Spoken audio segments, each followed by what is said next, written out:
Okay, ladies and gentlemen, 1-1, Newcastle 1, Manchester City 1. Another 2 points dropped. That is 4 points dropped in our last two Premier League games. And it feels like we're going to be 1 or 2 points off first place come the end of today and tomorrow, because I thoroughly expect Liverpool, Aston Villa to win their games, and I expect Arsenal to win their game by at least 2 or 3 goals. So we might be looking at a 4th place come the end of this weekend. But first thing I'm going to say is to Newcastle. I was thoroughly impressed by a couple of Newcastle players. First up is Joelinton. Strong as an ox. This guy, credit to Eddie Howe for looking at him and saying, yep, you're a central midfielder, because a lot of people would not have thought of that. So that is great ingenuity by Eddie Howe. He was strong. Great hold-up play by Joelinton. Great tackling. He was fierce. He was aggressive. He's everything that you want in a box-to-box type of midfielder with pace and power like that. I thought Anthony Gordon was pretty good today.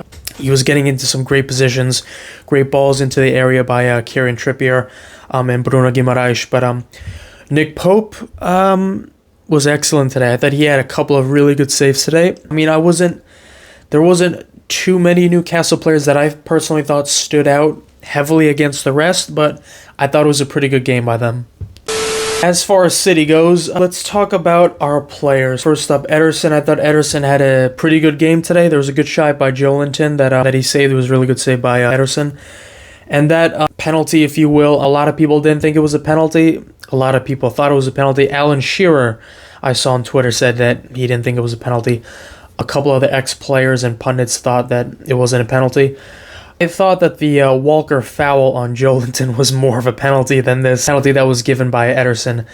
He didn't touch him. There was not really any contact from what I saw. I have to see the replay a couple more times, but from what I saw, didn't really see a whole lot of contact, and Ederson had every right to challenge for the ball. And again, he didn't take out Gordon, so that's why it was a yellow. But I understand, given the context of the Premier League, why it was given.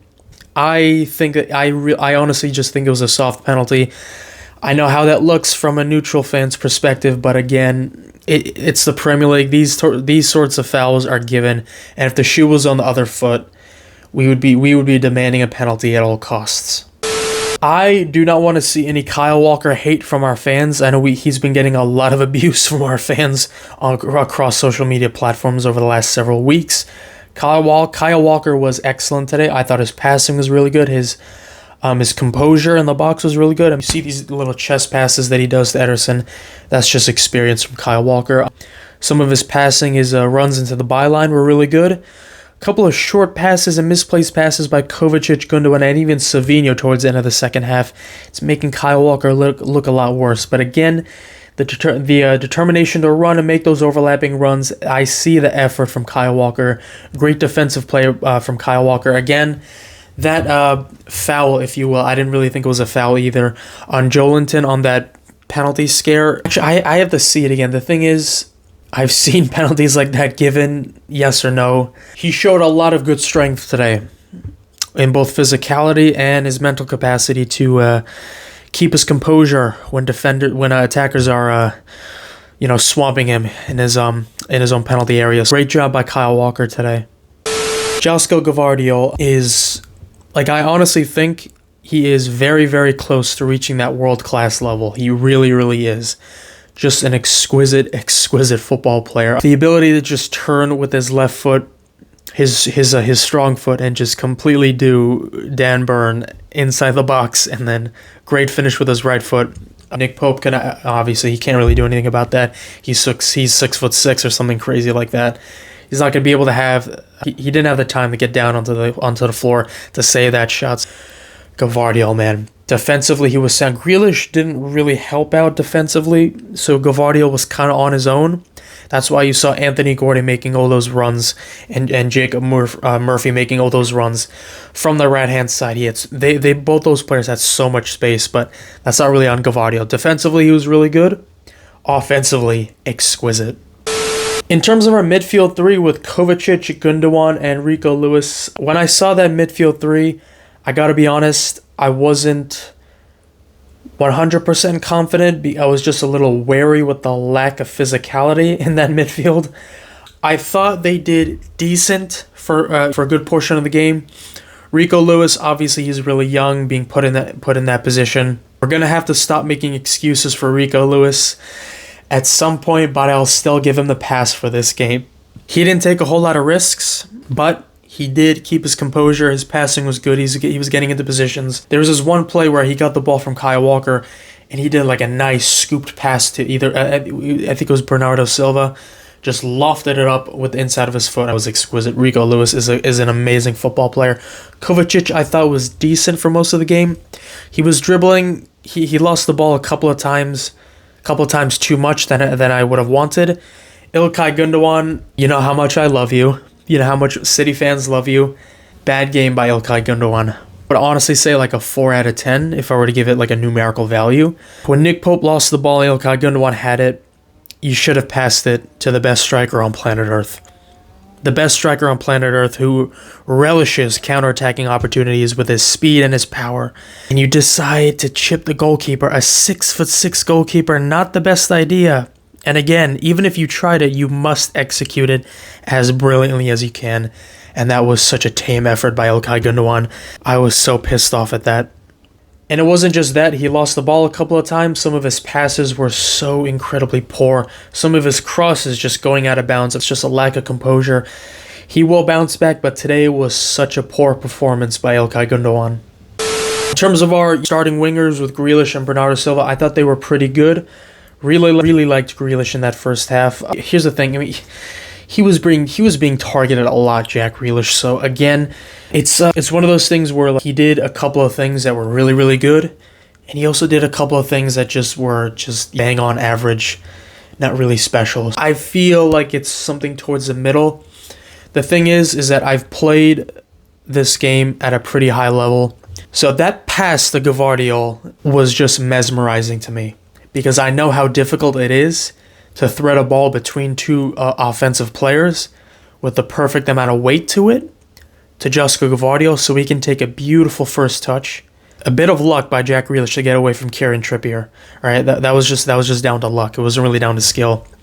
But that pass, the weight on that pass, that just shows Jack Grealish's quality. I thought Grealish was decent today. You know what? I'm gonna give him the benefit of the doubt, because he did ultimately get the assist. Good performance by Jack Grealish. That's going to be my ultimate word on him. I think our subs, particularly our wing subs by Savinho and Doku, those two in particular, didn't do too much. Again, I'm not going to, like I said before, I'm not going to judge a player partially if, you come in with like 10 minutes ago and you didn't change the game. I'm not going to do that with any player, but you can easily tell when Phil Foden came into the game, pockets of space started opening up. He was doing things that İlkay Gundogan, Kovacic, and Rico Lewis just didn't do enough of, and that's progress the ball forward. I've seen Phil Foden lunge with his left foot to get an interception from Joelinton on that far right hand side. I'm not sure it was Joelinton. Regardless, I'm seeing those, and I'm remembering that play because it's important. You come into the field, your desire to win the ball back. Phil Foden, you instantly saw a change and shift with Manchester City's attacks when Phil Foden came into the mix. The attacking looked so much more fluid. We were creating more chances, and we looked a little bit more potent in front of goal. Those chances that Bernardo Silva got, that Haaland was getting, that Jack Grealish was getting, that Doku was getting, those all originate from Phil Foden. You could say this with literally any Premier League game, even Anfield. Quiet stadium for most of it. I thought the City fans were the loudest until they had that penalty, and then St. James's Park just awoke. One of the most ferocious stadiums to play, but it was silent for a large portion of the game. And rightfully so. There wasn't too much to go. And if you were a neutral, this might have been a slightly boring match for you. I understand, but again, the away City fans were absolutely brilliant. All in all, a really soft penalty in my opinion. But again, I'm content with it because I've seen it given before, and I want to stay consistent. And I know that if the shoe was on the other foot, we as City fans, we would be calling and demanding a penalty. My ultimate conclusion is I'm fine with that being a penalty. I thought 1-1 was a deserved score for today's match. I'm not gonna lie. I didn't think City did that. I didn't think City did enough to show me we took this game by the throat. We deserve the 3 points. because we ultimately didn't. I am by no means panicking right now. I think our next 2 games are incredibly important. Slovan Bratislava away in the Champions League. If we don't get anything but a win, I'm going to sound a little bit arrogant here. I need a win.